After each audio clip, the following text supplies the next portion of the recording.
So we are going to run the country until such time as we can do a safe, proper, and judicious transition.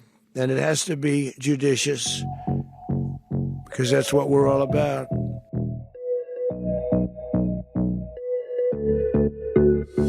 It's Tuesday, January 6, 2026, and welcome back to GoodFellows, a Hoover Institution broadcast examining history, economics, and matters of geopolitical importance. I'm Bill Whalen. I'm a Hoover Distinguished Policy Fellow, and I'll be your moderator today. Looking forward to a spirited conversation featuring three of my colleagues whom we jokingly refer to as the GoodFellows. I'm referring, of course, to the historian Sir Neil Ferguson, economist John Cochrane, and former Presidential National Security Advisor Lieutenant General H.R. McMaster. Gentlemen, a belated Happy New Year, and here we are, only 3 weeks off, and once again, the world is on fire here.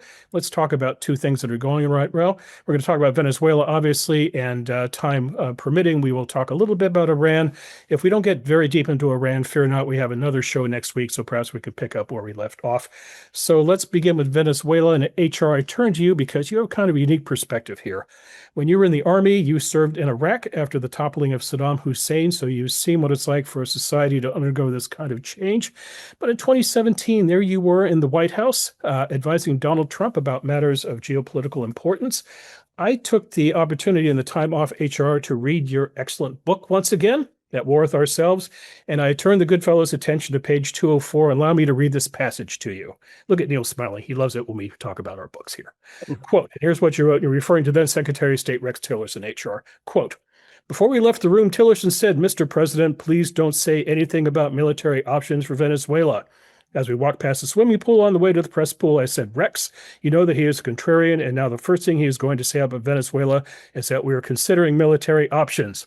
Sure enough, when a reporter asked Trump about Venezuela, he said Venezuela is not very far away and the people are suffering and they're dying. We have many options for Venezuela, including a possible military operation if necessary. Asked if it would be a U.S.-led military operation, Trump said, quote, we don't talk about it, but a military operation, a military option, is certainly something that we would pursue. And then HR writes in parentheses, there were no military options under consideration.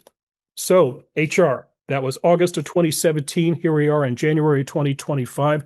There was a military option that was pursued. Two questions for you, my friend. Number one, what happened over that nearly 8 years that led us to the military invasion? Secondly, I assume you approve of the choice of going in and taking out Maduro and his wife, returning him to the U.S. for a trial. But my question is, does this pass the McMaster standard, which is don't start something unless you have an exit strategy? Well, there's a lot of consistency with President Trump between Trump 1 and Trump 2, because he used to say to me, hey, General, we're all the way over there fighting in Afghanistan and Venezuela. It's right there. It's right there. So he would be in conversations with leaders in the region who were highlighting, the devastating effect that Maduro had on the Venezuelan population. Now we're up to 8 million refugees, but he was talking to people like Santos in Colombia, for example. Or he was talking to Mexican leaders, prior to Lopez Obrador coming in to Mexico, the PRI leaders in Mexico. And so he heard it from a lot of regional leaders. He learns conversationally like that. But I think what's happened is really with the Biden administration's decision not to secure the southern border and the continued mass exodus of Venezuelans, many of whom were coming into the country illegally, and Maduro was taking advantage of that to export much of his organized crime networks into the United States. This really just heightened Trump's desire to do something about this problem. Now, what also you see with President Trump in this decision to launch this extremely complicated and highly successful raid to arrest Maduro and his wife. What you also see with him is he wants to make a deal first, right? So he thought that he could make a deal maybe with Maduro. He sent, remember, Grinnell down as his special envoy initially to negotiate the release of some unlawfully detained Americans, and then also to get to have a conversation about some kind of an accommodation with Maduro. But Maduro turned out to be intransigent, like the Iranians were intransigent when he tried to get a deal with them, and then joined into the very successful IDF 12-day campaign with the strikes on the deep buried nuclear facilities. So I see a lot of consistency here, Bill, rather than a break from the past with President Trump. But the exit strategy, and I want Neil and John to weigh in here. Is this regime change? Are we putting in a new regime, or are we going to see Maduro 2.0? So Neil, do you want to take that? Well, I think, first of all, let's give some historical perspective going back even before 2017, because it's clear that when the national security strategy came out, it said something very important that many commentators missed, and that was its enunciation of the Trump corollary. By putting the Western Hemisphere first in the ordering of priorities, the national security strategy broke new ground. But to me, the most remarkable thing was the expression of the Trump corollary, because the Roosevelt corollary, dating back to 1904, was Theodore Roosevelt's assertion that the corollary of the Monroe Doctrine, that non-American powers could not become involved in the politics of the Americas, was that if a government in the Caribbean or Latin America was badly run, the United States reserved the right to intervene to sort it out. Mm-hmm. So when that national security strategy came out in November, to me, that was the big takeaway. And it turned out not to take many weeks for the Trump corollary to be put into action. And I do think that that's a really important starting point for this conversation, because what do we know from the history of the Roosevelt corollary? The history of the Roosevelt corollary was that the United States repeatedly intervened in Haiti, in Nicaragua, in Panama, creating the state of Panama in effect, and in Cuba. And each of these interventions had all kinds of complications. It's very difficult to come in and get rid of the president you don't like and then create the president that you do like and expect it all to run smoothly. So I think there are 2 points, really. One, you can't detract from the boldness and the immaculate execution. Hats off to the CIA, to Delta Force, and I think to the chairman of the Joint Chiefs, General Kane. This has been an exemplary show of force, and it's hard to believe that any of America's competitors amongst the authoritarian states could do anything remotely as impressive as this. But as Colin Powell used to say, you break it, you do own it. It's not at all clear what comes next.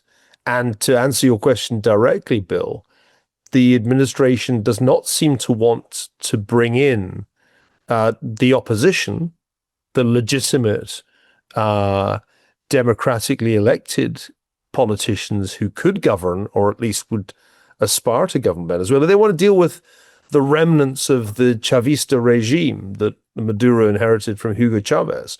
And that is, I think, going to be a very tricky thing to pull off, given the fact that that regime is shot through not only with corruption and criminality, but also with support from Cuba, from China, from Russia, from the bad guys. It's hard to believe that there really is a stable deal to be done with the remnants of the Maduro regime, in my view. Well, let me offer a gloomier forecast, and this is a trial balloon to be shot down by my fellow GoodFellows. First of all, yes, I'm amazed at the competence and execution of our armed forces. HR, your buddies really know what they're doing. 32-0 against the Cuban defenders of Maduro was spectacular. I think they have in mind that, they don't want another Iraq, they don't want another Afghanistan, they wouldn't mind another Libya. This was not a coup. We didn't orchestrate a coup. We didn't put somebody new in. It was not an invasion. There's no Americans on the ground. We didn't force a different order. We simply removed one leader and left intact whoever's there. Well, I'm channeling Rubio here, who seems like the architect of what's going on. And basically the lesson I'm seeing is, look, we don't care what happens in your channeling Trump outhouse country. They don't regard other countries very, very nicely. You can keep your little left-wing kleptocracy if you want, so long as you kick out Cuba, Russia, Iran, China, and sort of do what we say. Other than that, we don't care. Go at it. Now, we're in a moment of great volatility, and what I foresee here is the knives come out. Well, let's look at the players. There's the old regime. which they now need to consolidate very quickly because they understand if they lose power, it's not going to be a pleasant little retirement in Dubai or a Truth and Reconciliation Commission. It's going to be really unpleasant if they lose power. So they're going to fight like crazy. There's about a third of the country run by whatever we call narco-terrorist gangs, and they understand they need to control territory and get along with their government. They're going to fight like crazy. There's ordinary people who hate number one and number two, but rising up is very difficult. There's the opposition group who has, of course, all the moral authority and the backing of all the aircraft carriers that Belgium can provide. I'm being sarcastic there. But they do also have the backing of the diaspora, who also hates the current regime, so they can put up quite a bit of a fight. So that looks like a recipe for civil war and chaos. And I don't see any likelihood of the U.S. putting boots on the ground and actually doing something, especially once the window of opportunity for a swift here's who's in charge, get used to it, has passed. And that opportunity will pass very quickly. So that's the gloomy forecast. The one optimistic forecast I've heard is that the Venezuelans have a memory of democracy, prosperity, a functioning economy. So it's not like going into Afghanistan, which is essentially a medieval country, and saying, here, hold elections and everything's going to be fine, that's not going to happen. But especially the diaspora and the civil society still exist. So I do have hope that can reemerge, but it doesn't look like it's going to be pleasant or have much U.S. intervention so long as they do what we want on foreign policy. Hey, Bill, about your question, I agree with with John and Neil. This really what you see President Trump doing is trying to pursue an alternative to really what would be necessary to effect a change in the nature of the government, in such that the Constitution is restored, and the Venezuelan people regain their sovereignty that they expressed their will in the last election. Over 70% of them voted Maduro out, but of course he has the tools of coercion still, the armed forces, and then these sort of brigades of brown shirts. And as John alluded to and Neil alluded to, this is essentially a criminalized patronage network that he sits at the top of. It is a narco-terrorist network, but it's also a criminalized network that has created dependencies among a lot of Venezuelans on that socialist government remaining in power. That has to be broken for there to be real reform.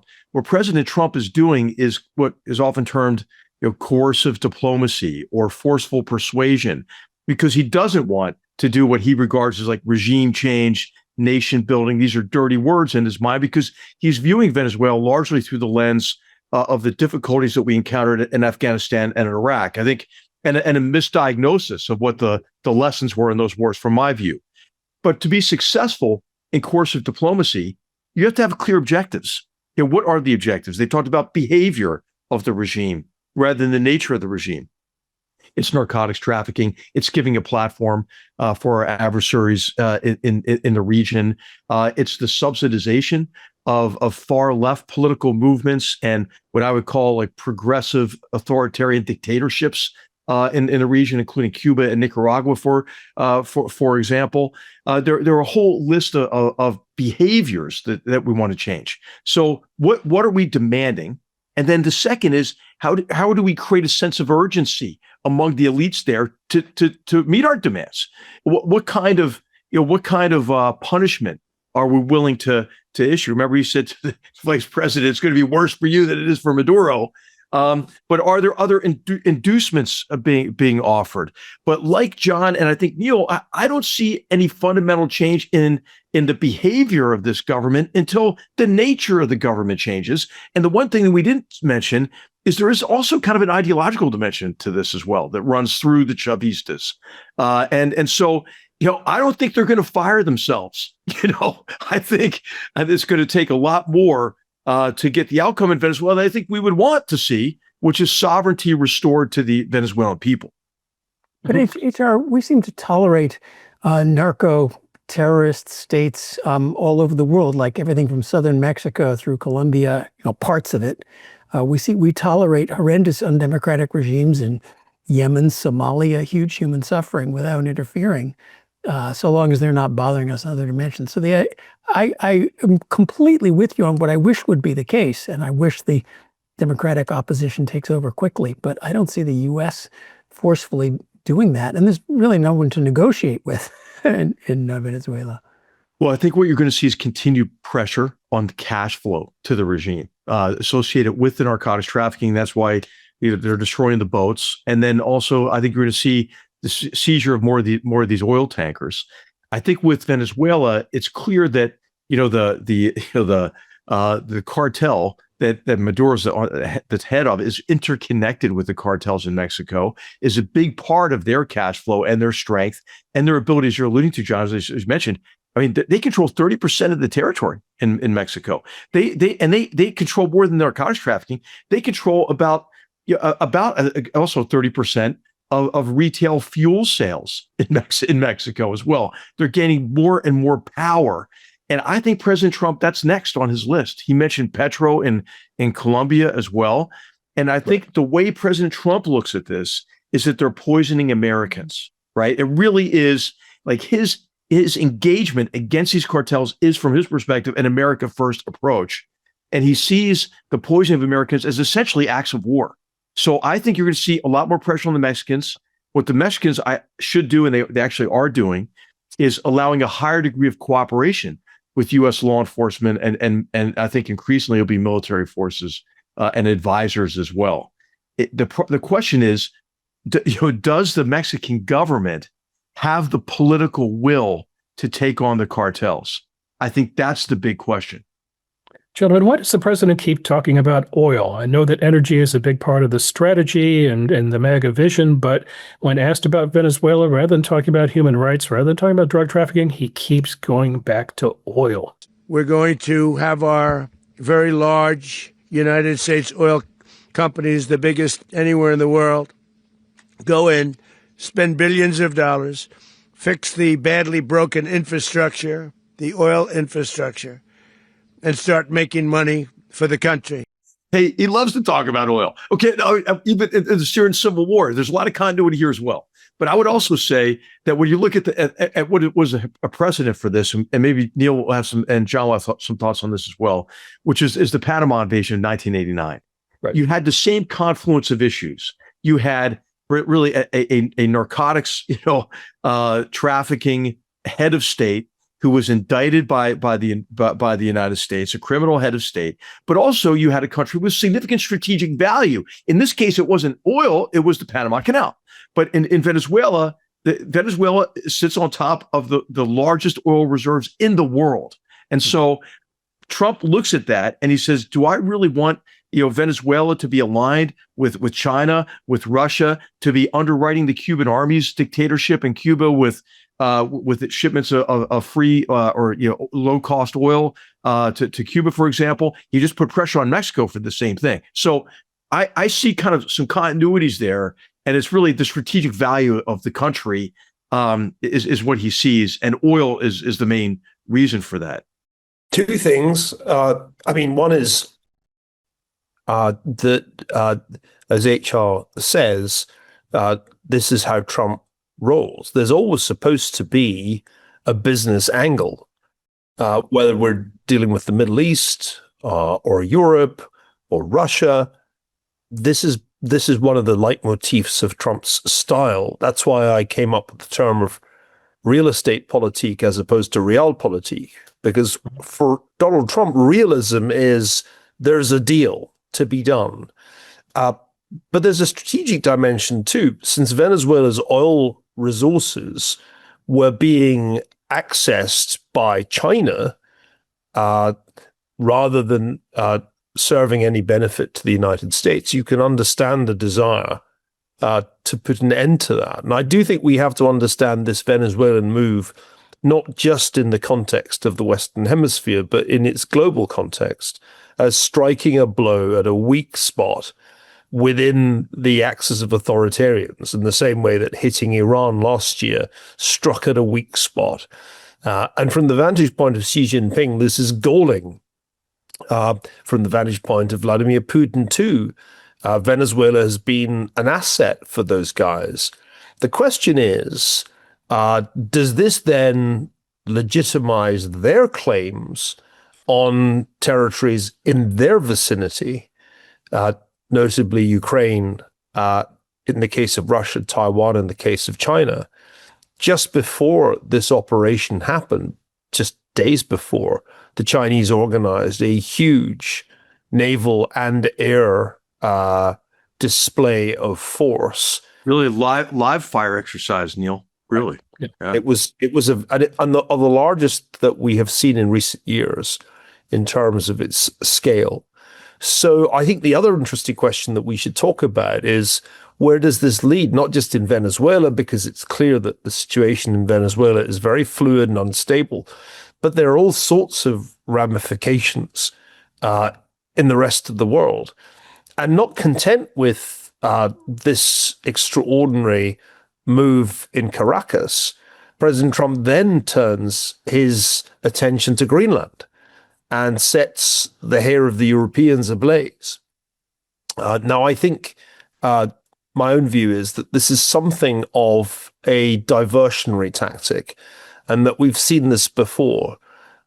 President Trump likes to raise flammable issues when he's doing something decisive. I'd personally be very surprised if the United States does anything remotely dramatic with respect to Greenland beyond some possible diplomatic overtures. But I think this is a big global game that's being played here. And President Trump is good at this game, but his adversaries are also capable of playing it too. And I wonder, HR, if you expect there to be consequences that can't necessarily be controlled by the United States in the coming weeks and months. Hey, well, Neil, just first to your point about the degree to which this could be viewed as some kind of an equivalence with what China would want to do with Taiwan or with what Russia's done to Ukraine. I think this is where we have to get much better at our diplomatic messaging, our public diplomacy, to say, hey, look, this guy was an indicted criminal who stole the election from the Venezuelan people, who extinguished freedom there. And this is a unique circumstance. I wish we'd be better at that. But the more we just talk about like the oil and these other issues, it really does really cede some of the high ground, at least for some people around the world. And then, I do think that what's really happening here is something that's quite the opposite of what the national security strategy was. Remember, everybody was like, hey, he didn't talk about great power competition in the national security strategy. But what drew him, I think, in part to Venezuela is, as you pointed out, the fact that it had been a platform for Russia and China. What draws him to Greenland is the competition in the Arctic with who? Well, with Russia and China. And so Trump is a lot less isolationist than maybe some of the people in his administration. And if you follow what he does, right, instead of maybe what was just in that strategy or what he says from time to time, I think that's the right way to do it. I agree with you. I don't think he's going to do anything with Greenland, but I hope what this does is open the door for more cooperation with Denmark and with NATO to maybe strengthen our military presence there, and go back to where it was maybe 20 years ago. I want to add a couple of comments on oil, drugs, and Greenland. Of course, I don't think Vladimir Putin cares one bit of Xi Jinping about legitimacy and interdefiner points of international law, as evidenced by their reaction. So I wouldn't worry about that too much. The oil is interesting, but I don't think we're going after for oil. The reports I heard is that this is basically how they sold it to Trump. Venezuela's oil will take a long time to come on time. It needs a lot of investment under a stable regime. That's going to take a while to come. It's kind of funny. We would be, if anything, we would be subsidizing foreign imports, which are going to low cost and undercut the U.S. producers in the Permian Basin. Not exactly the usual Trump thing. But there's a sadness to this. The era of free trade meant that you didn't have to own countries. You could buy stuff when you needed. And going to the era when trade is used as a geostrategic competition forces countries to say, well, I need to own things by force, which is too bad. Drugs. If that's the central issue here, the prospect of the United States using enough force to take back a huge swath of Central and Latin America, that takes huge boots on the ground. The countries there don't have the forces to do it. The prospect of us starting a war like that and winning it seem very low.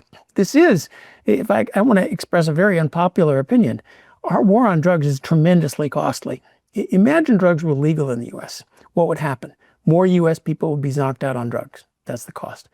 There would be a lot less overdoses because we'd be getting cheap, free drugs, well-made, well-proportioned drugs. There would be a lot less crime because drugs would be free.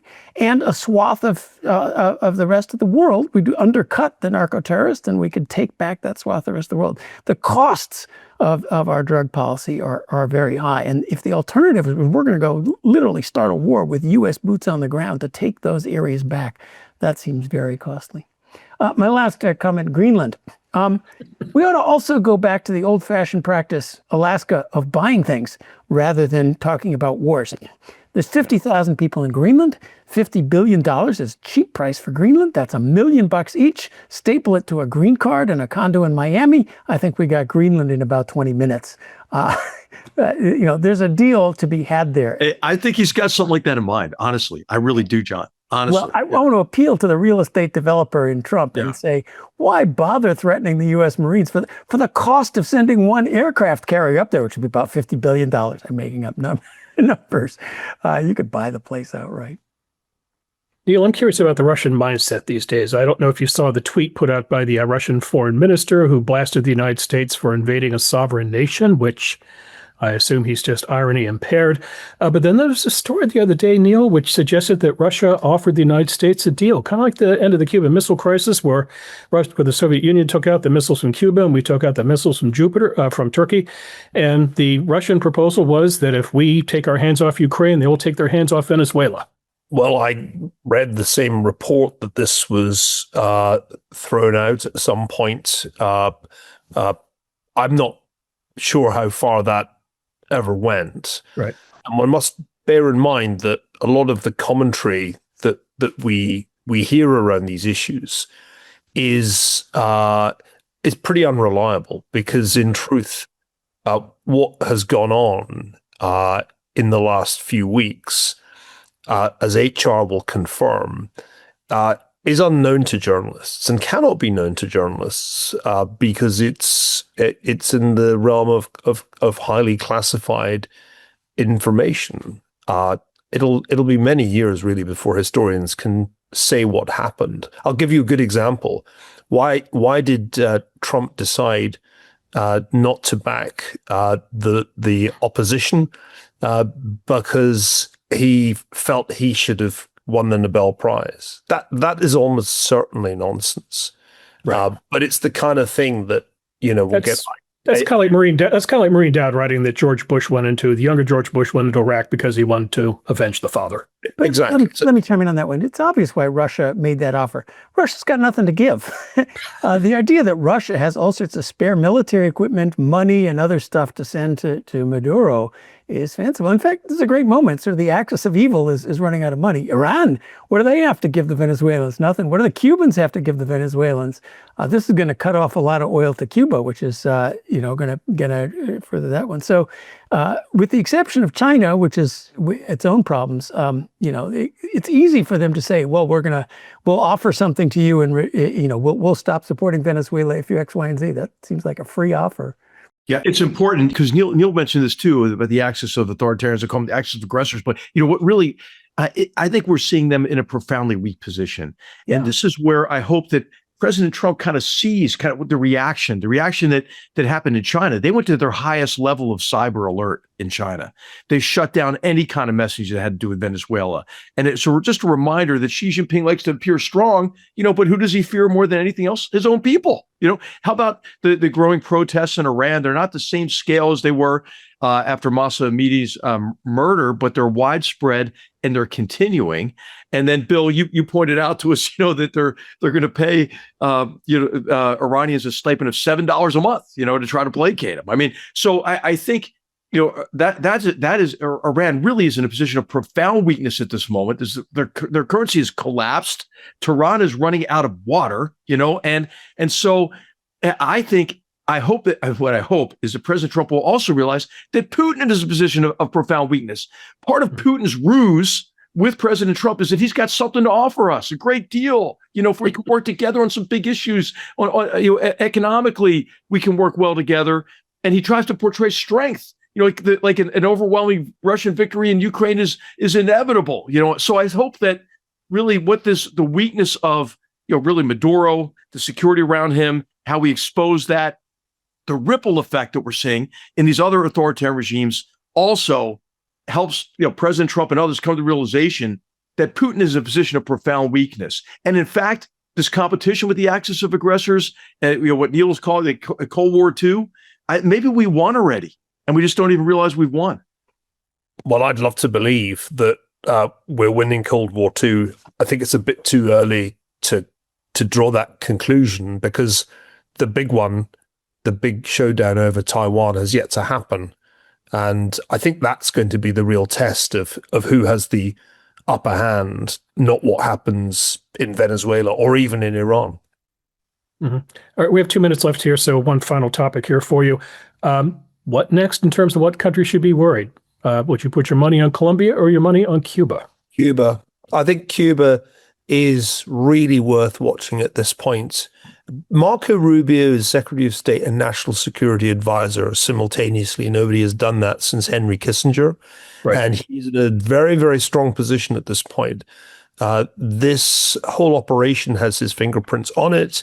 He was the one who was out there doing the shows at the weekend, explaining the rationale, moderating some of what President Trump had said in his presser. And I thought it was highly interesting what Rubio said about Cuba.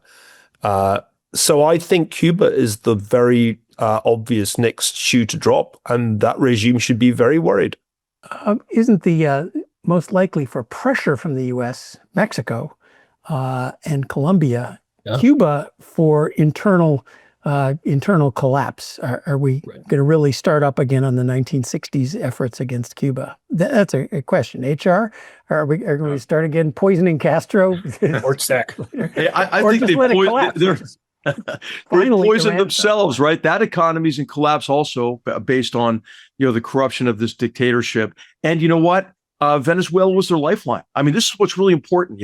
We talked about kind of the upstream support for Venezuela, coming from China, coming from Russia, also coming from Cuba with some security assistance and so forth. How'd that work out? Not really well for them. And from Iran. But how about all the downstream support that Venezuela provides, in the region? I mean, really a huge source of support for the Cuban army in Cuba. That's gone. How about Daniel Ortega? Daniel Ortega is in a really difficult position in Nicaragua. And then as you alluded to, I mean, Mexico's under pressure. You heard the president's statements about Petro and Colombia. Hey, there's an election there this year. I think what you're seeing, you're going to see as kind of a broader movement in the hemisphere as well, of a swinging of the pendulum back from the far left. There was a pink wave in the hemisphere in the last 8 years or so. And it's going to swing back because of the failure of these far left progressive governments. Already failed in Peru, already failed in Chile. Petro is deeply unpopular in Colombia. As we've been talking about, Cuba, Nicaragua are in real positions of weakness. So I think that this could be a moment of opportunity. You saw Trump's support for Milei in Argentina. Argentina finally may be able to stick with reforms long enough to finally turn the corner, and they're doing it with U.S. support, which could be a model like Chile was, decades ago. So I feel pretty good about the hemisphere now. I mean, there's going to be more pressure on these governments, but there's also an opportunity at this moment to work with the U.S. on some of these fundamental problems, economic problems, and the security issues associated mainly with narco-terrorist organizations, as the administration has labeled them. Sir Neil, a historical question. When the Japanese government transitioned in 1945, what American oversaw the effort? Well, that was, of course, General MacArthur's responsibility.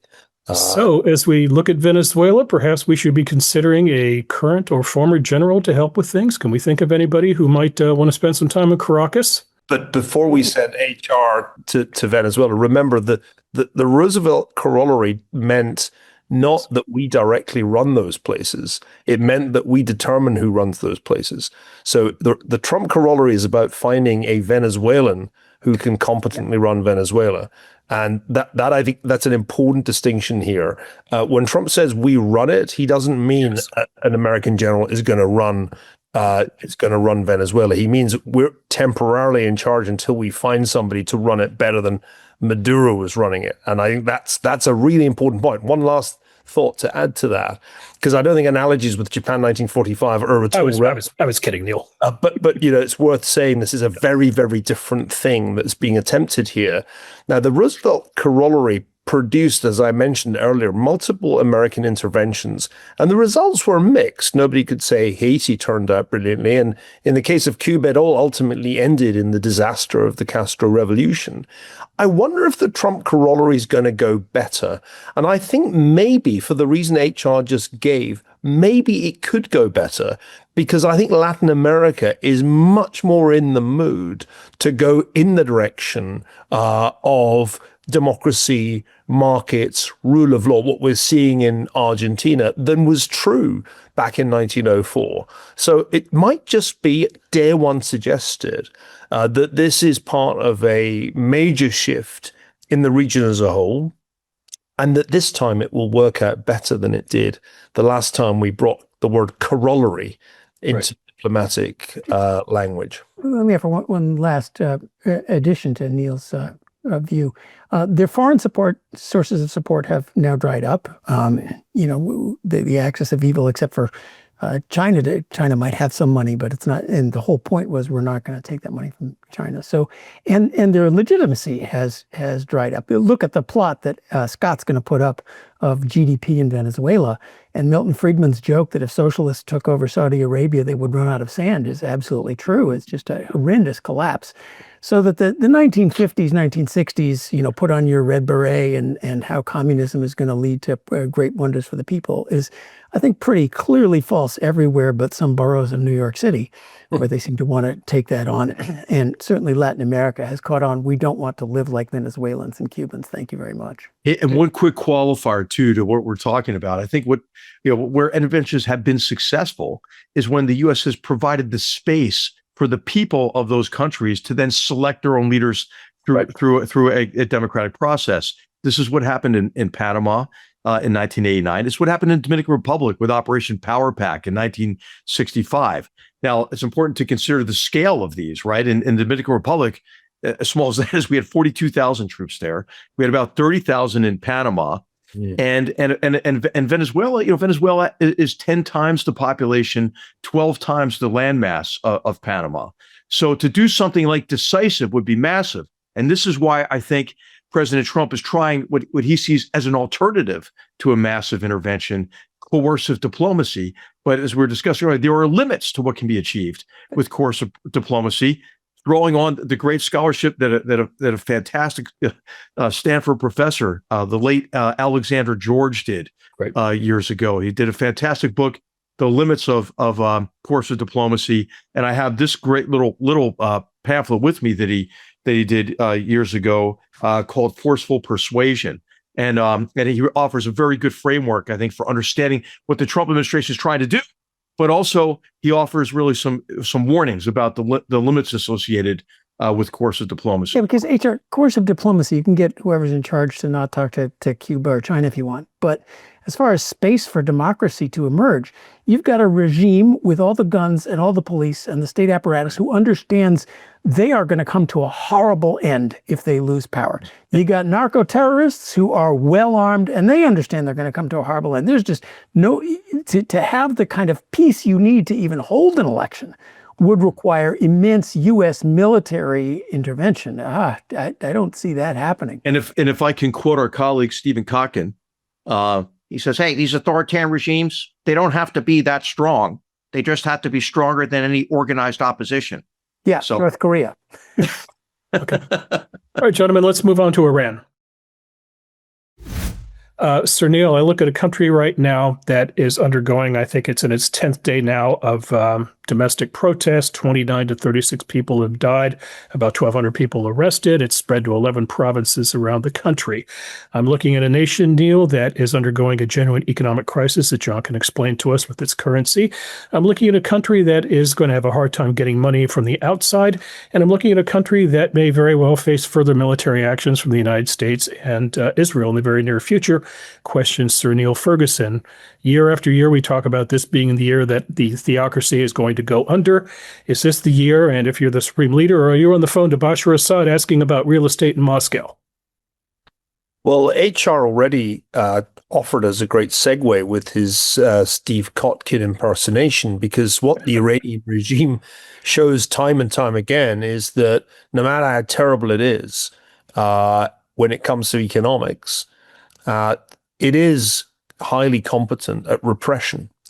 And we've now seen multiple protest movements ultimately snuffed out by the various police forces and security forces that the regime has at its command. And I won't really believe that the regime's in trouble until I see members of the security forces switching sides. I haven't seen that yet. So much as I would love to see the regime gone, I think you have to keep reminding yourselves, we've seen videos like this before, of courageous Iranians taking their grievances to the streets, confronting the authoritarian regime. But time and again, they're pushed back down, and often very brutally. The key question is what happens if Khamenei dies? This is a man now in his late 80s. We know that he has a price on his head, at least as far as some elements of the Israeli government are concerned. I think it's not obvious how the regime copes when he dies, because they don't have a succession plan. That, I think, is the thing that could make a difference at this point. It's his health, as it was the Shah's health in 1979 that proved critical in bringing down his regime. I think, going back to HR's point, it's possible that we could see an extraordinary sequence of events in the coming years. We must never rule out this kind of benign outcome where the United States reasserts its power self-confidently and the authoritarian regimes turn out to be very weak. I urge everybody to read Steve Kotkin's excellent new essay in Foreign Affairs on this point. The authoritarians are fragile in many ways, and the challenge that they face from President Trump is one that is very, very threatening to their viability. Even Russia is much weaker than Putin would like us to believe. So, HR, you may be right. Maybe Cold War II ends much more quickly than I think, because these regimes turn out to be so fragile. HR, would Trump be so bold as to pull a Maduro on the supreme leader? Well, I think that what's been very positive is that he's come out in support of the protesters and warned the regime, hey, don't go after the protesters. So I think there would be consequences. I don't know what kind of consequences, he has in mind, but just that statement is important, because it's important to remember last year was a record year for executions of innocent people in Iran, the largest number since the revolution and the Civil War in 79 to 80. So I think, I think it was important that President Trump made that statement. And I'm sure he has some kind of consequences in mind. I think one of those consequences might be an initiation of a second round of a sustained Israeli campaign against what remains of Iranian missile capabilities, right, as well as Iranian military leadership. Remember, the Israelis killed about 20 senior Islamic Revolutionary Guards Corps generals during that 12-day campaign. So I think that's maybe what he has in mind is another campaign against leadership, and probably that would also include going after their missile program, the remnants of their missile program. Yeah, revolutions succeed. The security forces don't have to change side. They just need the guys in the streets. They have to say, "I'm not going to shoot any more civilians," and there comes that moment can come. The one thing different than all the previous ones is we do have Trump's statement that he'll do something about it. We're not sure what, along with a demonstration of especially Israel's capacity to go in and take out actual senior leaders, which could be the thing that provokes that moment to come. John, I know you love so-called helicopter drops of money. Your thoughts on the Iranian plan? So the idea here is you're going to send about 80 million Iranians, the equivalent of $7 US, unfortunately probably not US dollars, but Iranian currency. And according to the New York Times, that would cover, quote, the equivalent of around 100 eggs, a kilogram of red meat, or a few kilograms of rice or chicken at current prices in Iran. I am reminded of contemporary proposals to print government money and send it to people to cure affordability in the U.S. I mean, Iran's currency is falling because the government of Iran is out of resources and it's printing money to cover its bills. Mm-hmm. And the more money it prints and hands out, the more the inflation goes up. There's only so much to go around and not enough. So it's kind of a funny plan and shows the level of their desperation. So here's the exit question for you. Is 2026 the year that the regime does go under, and does it implode, or does it need a shove from some outside force, i.e. U.S.-Israeli strikes? I think there will be Israeli strikes. There might even be additional U.S. strikes. I don't think it's the year the regime falls, though. I'm reluctant to predict because it doesn't feel like the base case anymore than in previous periods of popular protest. I think it depends. Neil's already mentioned, Ayatollah Khamenei is 87 years old. There could be an event that triggers a much more broader uprising. I think a lot of Iranians are just waiting for that guy to leave the scene. And then also you could have another form of catastrophe. Iran's prone to earthquakes, but they've created their own disaster with, as I mentioned, the water shortages in Tehran. I mean, the Iranian president said, well, maybe we'll just move the capital. Well, so I mean, I think there might just be a catastrophic failure of the government in this year as well. Yeah, I would look forward not just 1 year, but we're also concluding the first quarter of this century. Which started, remember, with jihad and Islamic terrorism and an axis of evil that was Iran, North Korea, and Russia, along with our disputes against China. It hasn't been a great 25 years, but I think the next 25 years are going to be very different. China is the one that still seems to be chugging along, but the rest aren't doing that great. So sooner or later, Iran is going to fall and come back to normalcy. Let's hope it's sooner rather than later. But as North Korea shows, if they're willing to be ruthless, they can keep going a long time into abject poverty. So I see in 2026, it could be wonderful for democracy and freedom if Venezuela transitions, if we do something with Cuba and Colombia, Iran ends its horrible theocracy. Conversely, I see a frustrating 2026 and that Venezuela becomes choppy and complicated. Iran stays status quo. Are you guys bearish or bullish on this concept? In other words, could this, ironically, in the 250th anniversary of the United States founding, could it be a great year for freedom, or are you more in the camp of the status quo? Well, it would be wonderful, wouldn't it? And these things do happen. Let's not forget the 1980s. The ouster of Noriega from Panama was just a small part of an extraordinary story of political transformation that the United States led, most obviously in Eastern Europe. But I think the problem is partly Eastern Europe, because it's hard for me at this point to see the situation in 2026 getting better for Ukraine. I mean, I would love that it would, but it's highly unlikely because the odds are just against Ukraine in terms of manpower and firepower. I don't see China, to come back to something we talked about earlier, about to enter a crisis.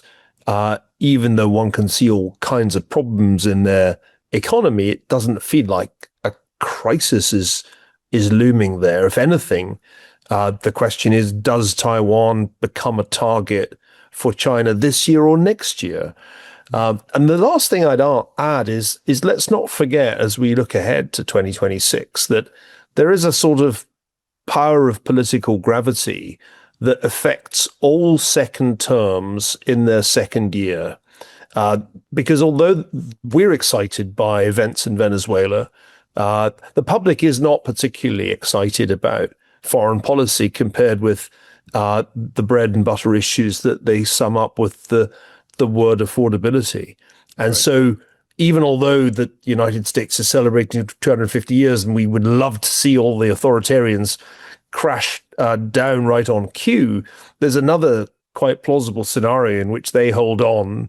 The United States doesn't find a magic solution to the problems of Venezuela, and the president's party then loses control of the House. I mean, that seems like a base case for 2026. Not very inspiring and exciting, but it's probably the more likely scenario than the they all lived happily ever after version. John? I'm bearish short run and optimistic long run. You heard my worries about where Venezuela seems very likely to be headed towards a year of chaos.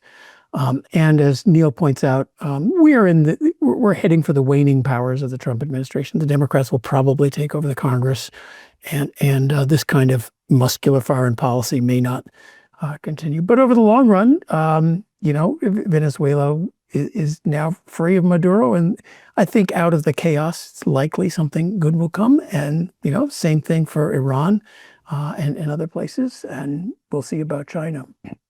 HR, need I even ask if you're an optimist? I am, but I think we should also really heed Aristotle and focus on what we can control. That involves recognizing kind of the limits of what you can achieve abroad, but also the possibilities. And I think what we can control is we can strengthen our own nation. How about reducing the vitriolic nature of our political discourse? I think what emboldens our adversaries is they see us as weak, divided, and decadent. Well, let's prove them wrong. Let's strengthen our country. I think there are a lot of positive indicators here with deregulation, with improvements in energy security, with the effect that artificial intelligence could potentially have on our economy. So, I mean, there are a lot of tremendous possibilities that we can control ourselves. And also one of those is our relationships with allies and partners abroad. I think we ought to, maybe make this year a year in which maybe we restore confidence in the U.S. reliability internationally. And whereas we've been doing a lot of tough love, with allies and partners in terms of responsibility, burden sharing, and so forth, let's emphasize maybe the kind of the love part of that. Because our interests and our principles kind of align, So I just don't want us to miss opportunities in this next year, because I think there are tremendous opportunities, and we should focus on what we can control to take advantage of them.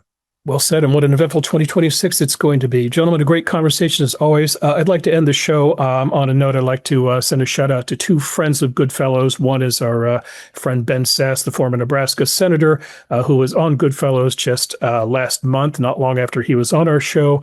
The senator put out a statement saying that he was suffering from stage 4 pancreatic cancer. We wish him the best. If that's not bad enough, it gets even worse. A few days ago, our colleague, Victor Davis Hanson, who has an office right across from HR on the Hoover Tower, he revealed that he'd undergone surgery for a cancerous tumor, which he characterized as the result of a, quote, 9-month odyssey to diagnose a major problem. I am right around the corner from Victor's assistant. Her name is Megan Ring, and she wears several bracelets on her right wrist, one of which is a very thin wrist that has written out in Morse code, pardon my language here, you have to bleep this, it says cancer. And to me, that summarizes this. So I wish the senator and the classicist a healthy recovery, if at all possible. Gentlemen, your thoughts on Victor and Ben Sasse? Yeah, well, these are two men known for their intrepidity. They're taking on this disease with great courage. And I did have a chance to speak with Victor right before surgery. And, of course, his demeanor was exactly as you'd expect, very, very, very stoic.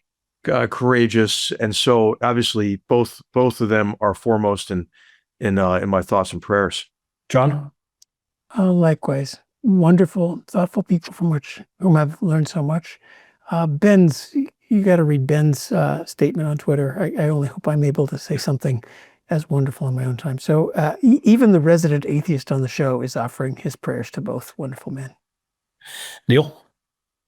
Well, the good news is that I think Victor's surgery went well, and the updates that I've received, and I've been checking in pretty much daily, are very encouraging. So that is some good news for all his admirers out there. For Ben Sasse, of course, it's a very grim prognosis, as he acknowledged in that extraordinarily moving statement that he issued. One can pray for a miracle, and it's needed here because he's a young man, younger than all of us, and he still has children in their teens. He also has so much more that he could still contribute to this country.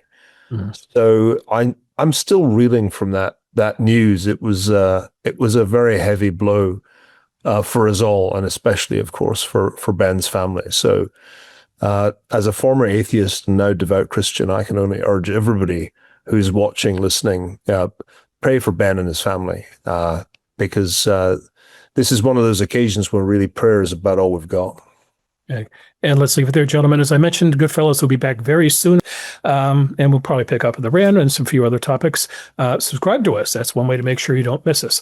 On behalf of the GoodFellows, Sir Neil Ferguson, H.R. McMaster, John Cochran, and all of us here at the Hoover Institution, we hope you enjoyed this episode, and we'll be back soon. Until then, take care. Thanks for watching. Thanks for listening. If you enjoyed this show and are interested in watching more content featuring H.R. McMaster, watch Battlegrounds, also available at hoover.org.